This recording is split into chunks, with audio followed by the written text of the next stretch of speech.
What's up, guys? Samoan Fan 101 here, and here's another review for the week. This is my NXT review, so yeah, let's get right to it, shall we?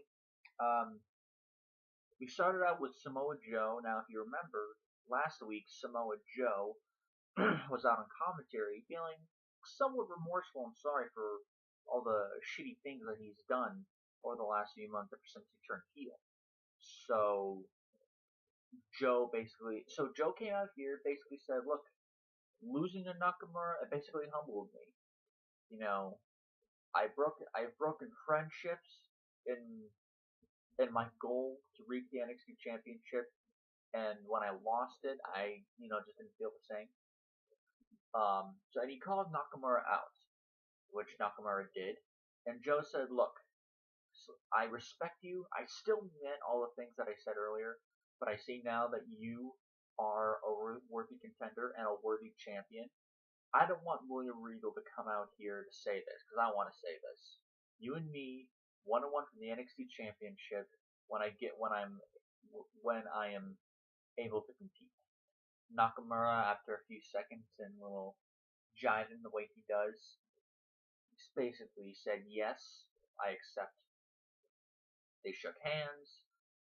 Samoa Joe walked away. I thought, okay. I kind of figured that what they're going to do is they're going to make Samoa Joe face before he leaves NXT, so that way he can go to the main roster as a big monster babyface.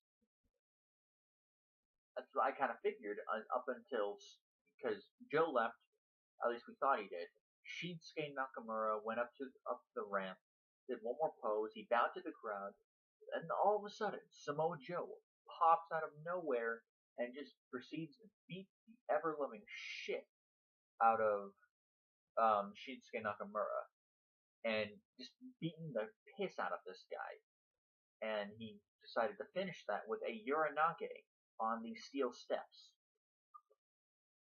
Key note, if there's a heel that all of a sudden turns babyface because of a loss, he's not turning babyface. He's just playing possum so he can beat your ass. So yeah, that happened, and it was pretty damn awesome. Later on, William Regal came out along with Corey Graves to check on on Nakamura, make sure he was okay. Obviously, Joe was just playing possum for the right opportunity to strike. Nakamura did the stretcher job. He was taken out on a stretcher.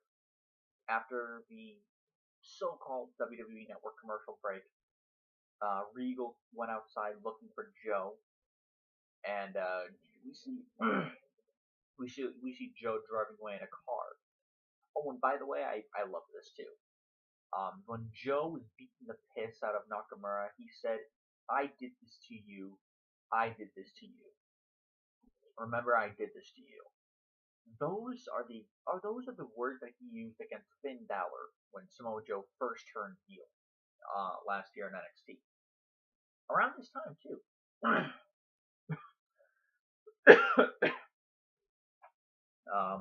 So yeah, that happened. Liv Morgan wrestled and beat a wrestler by the name of Rachel Fazio in about 2 minutes. I gotta say, and maybe this is just me, but I gotta say, Liv Morgan is fucking hot. I mean, Liv Morgan, given the chance, I would totally bang that chick. She's hot. Some people say she's cute or just pretty. She's smoking hot to me. Maybe she's blonde. I don't know. So, and after that, she cut a promo after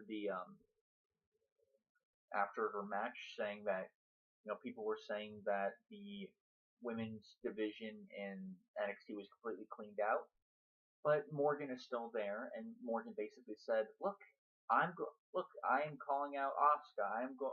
I want to challenge Asuka for the NXT Championship." That was the rundown of this promo.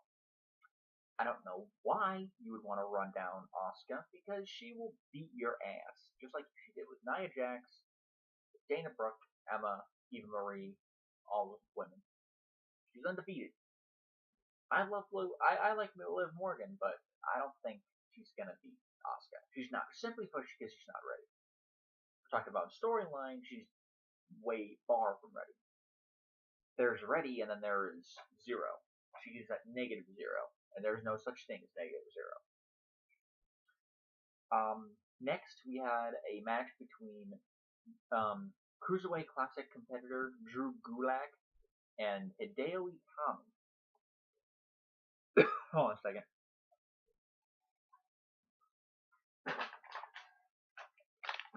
My throat's giving out. There we go.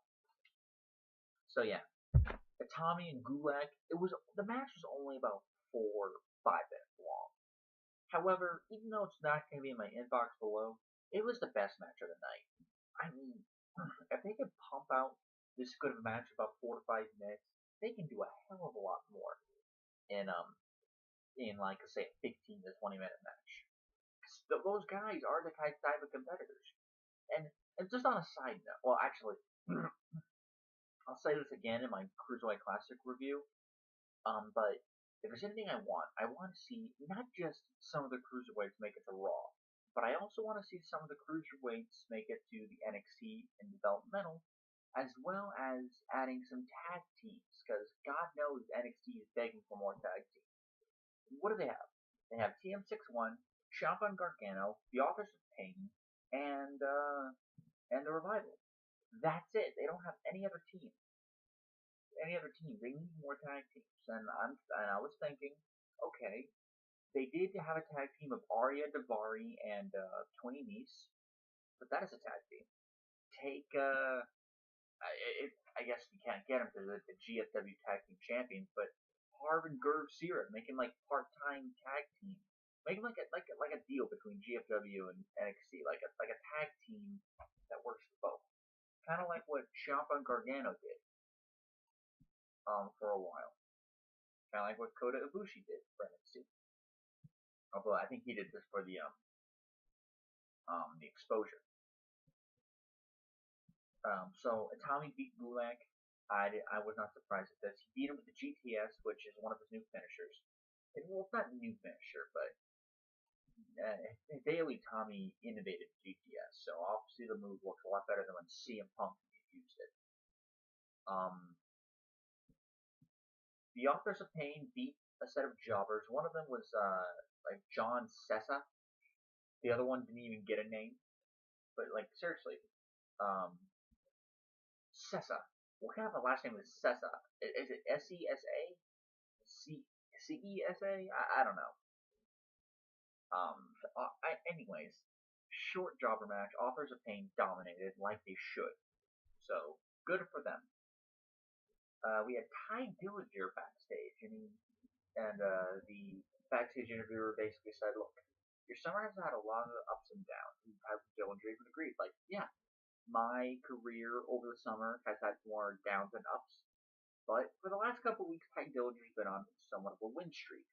So it looks like NXT is finally doing something with Ty Dillinger, as they should, because Ty Dillinger is actually a good talent. He's only been working 4 to 5 minute matches, but I'm pretty sure he can work longer than that, considering how long he's been down there. So, just keep the ball going with Ty Dillinger." And he said at the end of the promo was like, he was like, "What is Ty Dillinger now? 9.5? God forbid he's at 9." Ty Dillinger's like, "I'm still a perfect 10." Ty Dillinger, I think, is slowly turning babyface. He's no longer a jackass heel. He's turning babyface almost. But the fans turned him. Last match of the night, we had a quick 9-minute match between Bobby Roode and No Way Jose. Bobby Roode won. It was a nice little match. It wasn't as good as the Tommy and Drew Gulak, but then again, Hideo Itami and Drew Gulak are two guys' styles that mesh. Jose and Roode worked a slower match here. Gulak and Itami worked a fast-paced style match. Roode and Jose worked a very slow-paced style match, which worked for Bobby Roode, but I don't think it works for No Way Jose. So Bobby Roode beat No Way Jose with an implant DDT, which is, you remember, is basically Edge's old finisher, the Execution, like an elevated DDT. He raises his phone in the air and then just slams his head right onto that. That was his finisher that he used this week. So thank God he ditched the pump handle slam as the glorious bomb. Seriously, go back to the rude bomb. What's stopping you from doing that? Well, because is it TNA copyrighted? Huh. I didn't think TNA was smart enough to copyright it. But yeah, Rude won, which is the right choice. You got to keep the ball rolling with all these guys, not just with Rude and Austin Aries, but with No Way Jose, with Andrade Cien Almas, he really needs to go back to the mask. It doesn't matter if he has to go back to the name La Sombra or not. He needs to get that mask back. Um, keep the ball rolling with a Tommy. This was a decent episode of NXT. It wasn't like the greatest episode, but at least it started building something.